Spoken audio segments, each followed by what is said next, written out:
Ini bukan diskusi warung kopi, meski kami senang ngopi. Ini adalah sebuah perjalanan, pembuktian dari situs ke situs, dari punden ke punden, dari lokasi satu ke lokasi lain, untuk mencari bukti peradaban yang telah lalu. Namun, kami yakin bahwa Wengker sebenarnya bukan sekedar masa silam, tapi Wengker adalah masa depan. Salam budaya Rahayu Waras.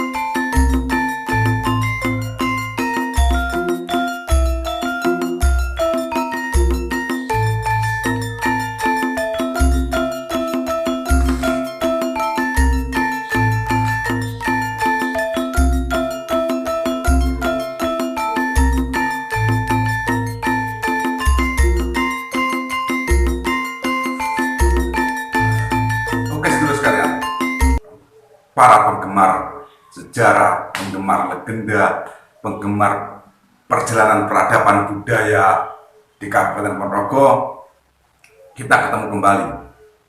Ini kami akan mengupas tentang Gunung Kunti di Sampung yang kami ambil dari literasi buku Bambang Pajarkrono. Buku ini anggitane Gunoripto. Ya, anggitane Gunoripto ini. Gunoripto yang ditulis, diterbitkan atau kababar dening keluarga Raoyan Sosro Handoko Raden Suparwo. Kelihatannya kalau buku ini adalah Prabu Boko, jadi legenda Prabu Boko dan Bambang Pajarkrono. Bambang Pajarkrono itu adalah satu titisan, gitu ya, bukan anak ya, titisan dari Hadjar Wilis-Putro, yang mana Hadjar Wilis-Putro itu adalah utusan dari Kediri atau Kahuripan sana untuk datang ke Wengker untuk melihat bagaimana Prabu Boko yang suka makan otak manusia. Demikian. Nah, sebetulnya ini sudah kami angkat beberapa ceritanya, 3 kali turunan, 3 kali cerita yang saya angkat dari legenda kerajaan Wengker. Namun ini akan kami jelaskan per lokasi, gitu. Jadi penelusuran lokasi yang bersumber dari buku ini tadi, Bambang Pajarkrono. Jangan lupa subscribe, like, dan komen. Bye. Gunung Kunti Sampung Ponorogo.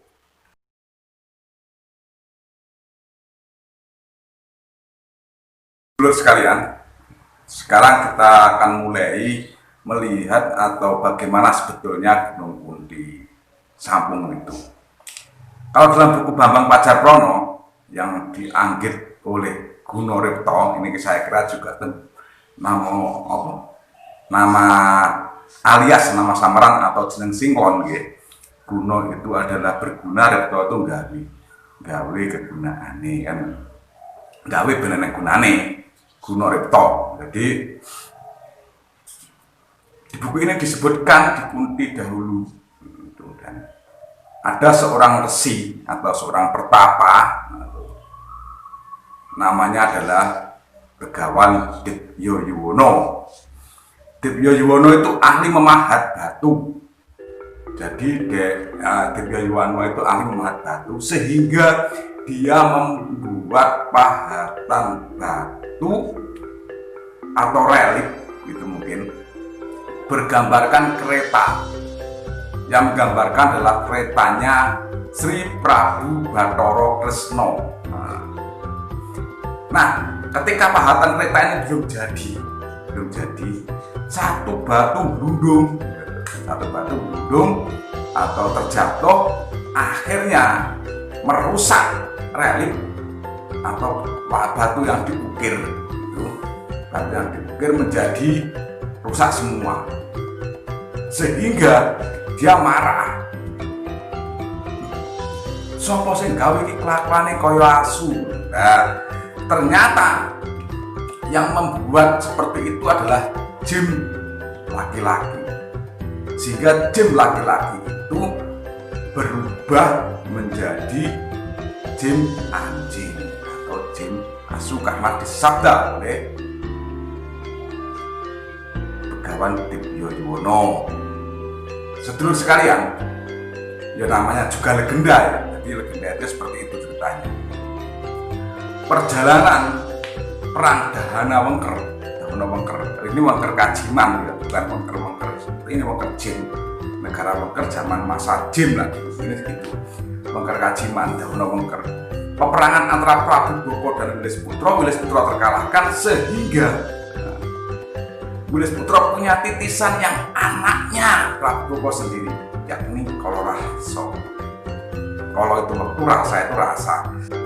Prono, Bambang Pajar Prono itu nama satria ketika Kalorahso anak Prabu Boko titisan Begawan Wilis Putra.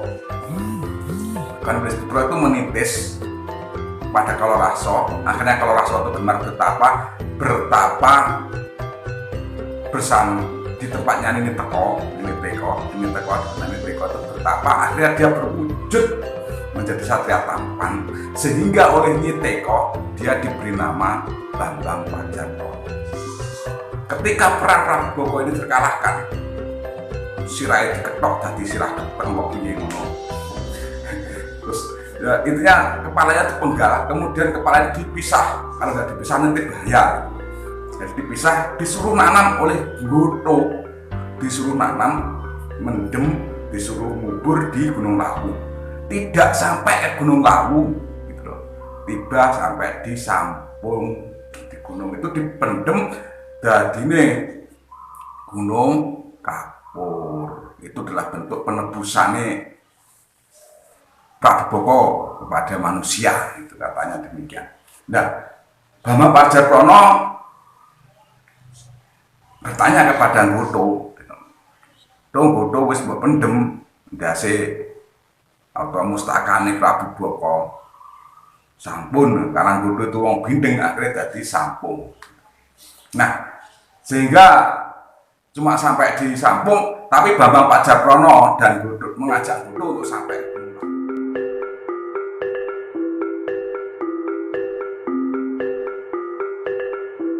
Sedulurku sekalian, karena Goto mengubur kepala Prabu Boko hanya sampai di Sampung, maka Bambang Pajar Prono kemudian mengajak Goto untuk sampai ke Gunung Lawu.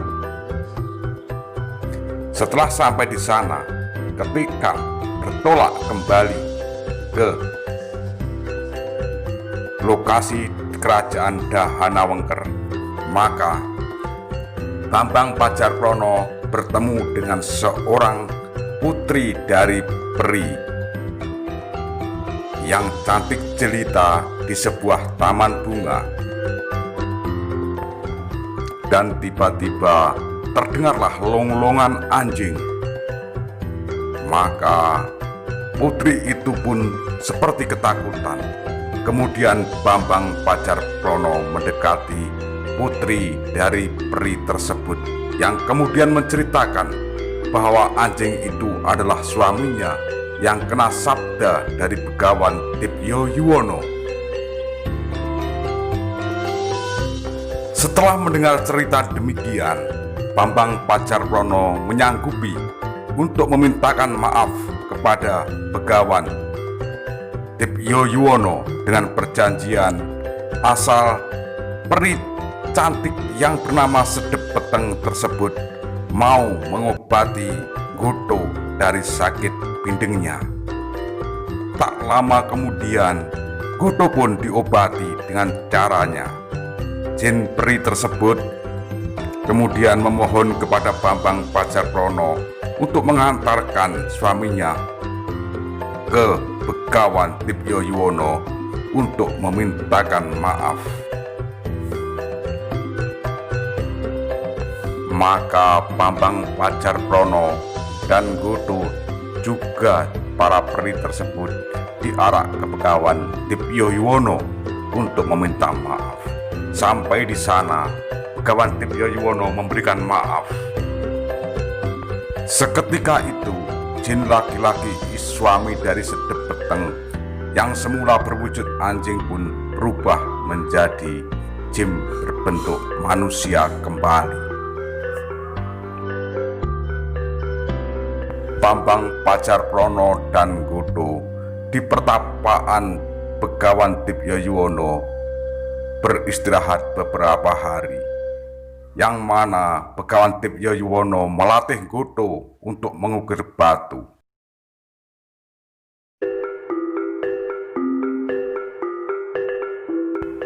Kemudian Goto diberi gelar Mandraguna atau Mandraguna karena kemampuannya dalam mengukir batu.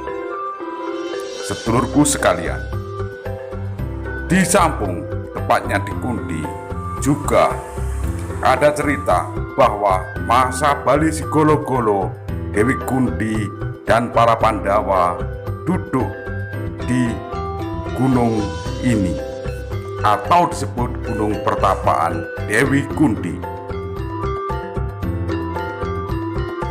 Menurut cerita konon, di atas puncak Gunung Pertapaan tersebut ada satu batu kotak yang dipakai duduk oleh sang Dewi Kundi pada masa Bali Sigolo-golo.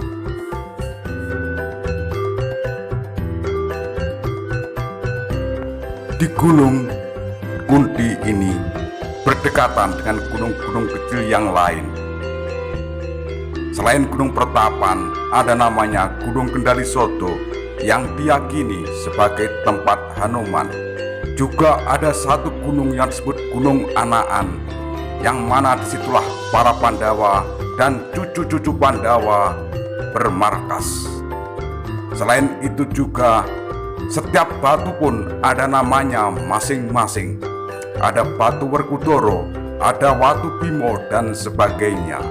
Sedangkan ada beberapa gunung yang lepas dari nama wayang, seperti Gunung Emas dan Gunung Sepur. Sedulurku sekalian, demikian dulu apa yang bisa kami sampaikan. Ada kurang lebihnya kami mohon maaf yang sebesar-besarnya. Bila Anda beda pendapat, memiliki kritik dan saran, saya mohon menuliskan di kolom komentar. Akhirnya teriring ungkapan ono rino, ono upo, ono awan, ono pangan, salam budaya, rahayu, waras. Wassalamualaikum warahmatullahi wabarakatuh.